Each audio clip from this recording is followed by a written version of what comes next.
Okay, so inbound sales on autopilot. That's what I'm talking about here today.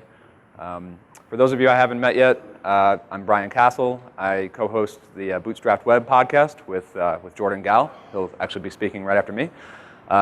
Last couple of years, I've been running a site called Restaurant Engine, which is a SaaS kind of productized service, web design service for restaurants. And I currently teach a course called Productize about building a productized service, productized consulting model. So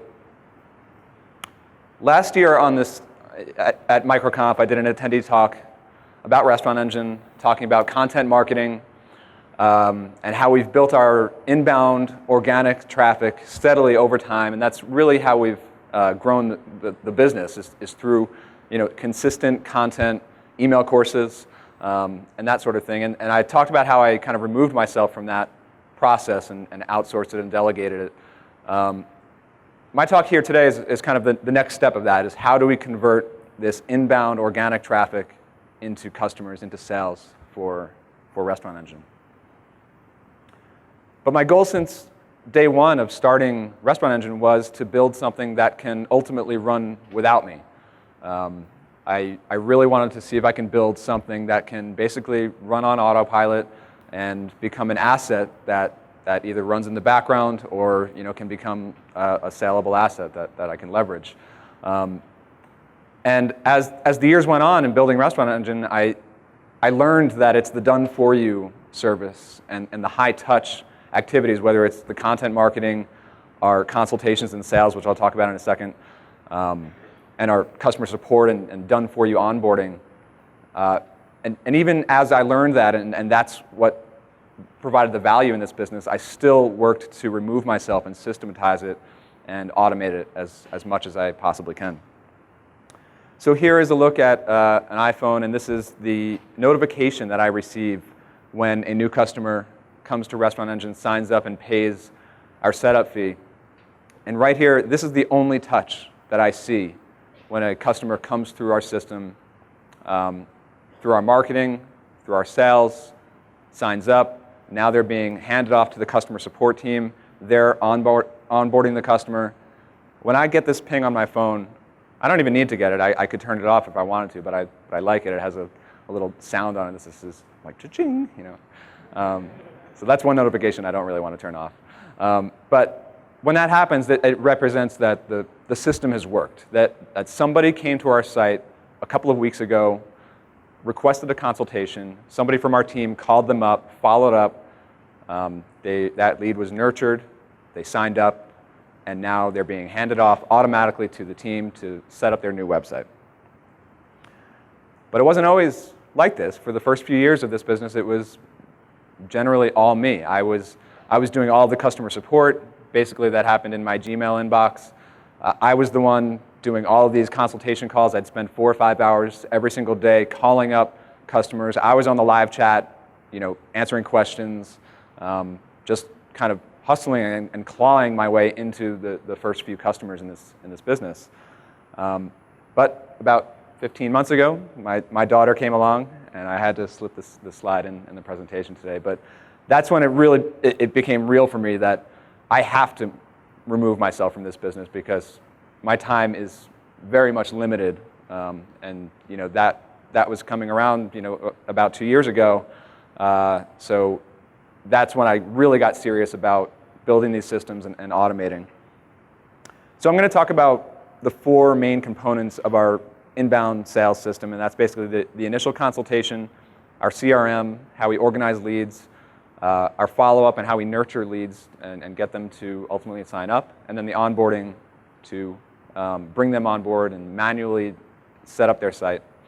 And let's get into it. So here is a video demo that we do. It's 25 minutes long. It's recorded. It's on the site. And my goal here was just to try to educate customers as much as I can before we get on a phone call with them, and try to answer some of the most common questions that we've received. So I did about a year or 2 of consultation calls before I came out with this video demo. So I really collected all those common questions and tried to cover it in this 25-minute. It's an extended, pretty long video for someone to sit through, but we get plenty of leads who come in and want to learn as much as they can. They already see the pricing and everything, so we try to qualify them as much as possible by the time they get into a consultation. They can request the consultation right alongside that video, but not everyone who comes to our website are video people. They don't. A lot of restaurant owners don't want to sit through a long video, so we also have a dedicated form on our website to request a consultation. And actually, as you'll see, it's quite a few questions. So we're asking for a lot of information here. We're asking for their phone number. We're asking for their email address. Asking them about their restaurant. Are they a food truck? Are they interested in online ordering? And we're getting all this information. And so that too kind of, a little bit kind of qualifies them, and they're not just kicking the tires. They're actually going to fill out this form. From there, the form actually brings that person into our CRM automatically, and we actually use Trello for this. I just found that it's the most flexible solution for us, and it's easy for us to integrate all of these different pieces. We connect it with Zapier, so when the person fills out the consultation form, it creates a lead, a card in Trello, and all of this leads information is automatically inputted into the description of the card. I use some Markdown to kind of format it, and here we have their name, their restaurant name, email, phone number. What did they say that they were interested in, like which features and whatnot. So I have a salesperson on my team who goes in every day and sees these new leads, and so she'll call up every new lead as typically same day, sometimes the next day, and she will write comments on the card after every interaction so that we can understand what's going on. If I have to jump in, or if we have someone else working on sales, jumping in, we're all on the same page. We also use the due date in Trello to mark the next follow-up action. So every card, we have procedures in place that after every interaction, set the due date, either for tomorrow. If you didn't connect today, then call back tomorrow. If you did, then call back in a week. So there's always a next action, and that due date is the notification for that. We also do email follow-up after every call. So we actually use Help Scout for this, not only just for customer support, but also for pre-sales, because it makes it easy to kind of collaborate within the team and ask each other questions and make notes internally. We're also running some marketing automation, email marketing, from the time that they request the consultation. Not only are we calling them up manually, sending personal email follow-ups, but they're also receiving automated emails. We're using Drip for this, so they're getting like customer case studies, highlights of our features, and these are actually tailored based on what they entered in the consultation form. So if they said something like if they're a food truck owner, they'll get a case study about food truck customers. From there, eventually they would either sign up or they disappear. Hopefully they sign up. And that would happen either over the phone with our salesperson. She'll literally just fill out the sign-up form for them over the phone. That happens quite often. Or they'll click a link from one of the emails, one of the personal follow-ups, or one of our email marketing, and get back to the sign-up form. They'll sign up. Then I get that little ping on my phone. Awesome. And then we actually use Zapier again to connect them to our customer support team. So here we're looking at our Slack chat room internally. So the support team gets a ping. Hey, we have a new sign-up. Go ahead and initiate them. They'll send them an email and get them started on setting up their website, requesting their materials and whatnot. That used to be me. I used to take a new customer's account information and like manually forward it over to the support team.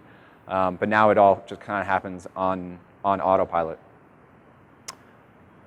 So again, this is kind of an overview of those four main components and some of the technologies that we're using. We kind of connected up using Gravity Forms for the consultation form. Google Docs is where we organize all of our procedures. So all of our sales calls and follow-ups, all of these have documented procedures and documented key answers to common questions and answers to common objections and all of that. We use Skype for the phone number. So the team is all remote. So we use a Skype phone number that we can all kind of share as like one company number. Trello, Zapier kind of connects all of these different pieces together. Help Scout for email, Drip for email marketing, and Slack to kind of communicate internally, and again with some automated messages in Slack so that my team is up to date on what's going on. And all of that kind of adds up to a productized service. So again, I'm taking high-touch activities, content marketing, sales, phone sales, manual email follow-up, manually initiating new customers and walking them on board into the service, and then connecting it all up with highly standardized procedures, some software, some third-party tools, and just kind of hooking all these things up so that everything just works as a streamlined, cohesive system. It took several years to get this working the way that it does, but it's been a lot of fun to kind of build it, and this is the kind of stuff that I actually teach in my course on productized services. And I put together a setup guide to show you exactly how we hooked up all these different pieces that I talked about today. So the settings and configurations from connecting Gravity forms in your WordPress site, the Zapier connection to Trello as a CRM, Help Scout, all of that is documented in a guide that I put together, and you can get that at casjam.com/microconf. And if you have any other questions or anything, I'll be around tonight, so happy to talk to you. Thanks.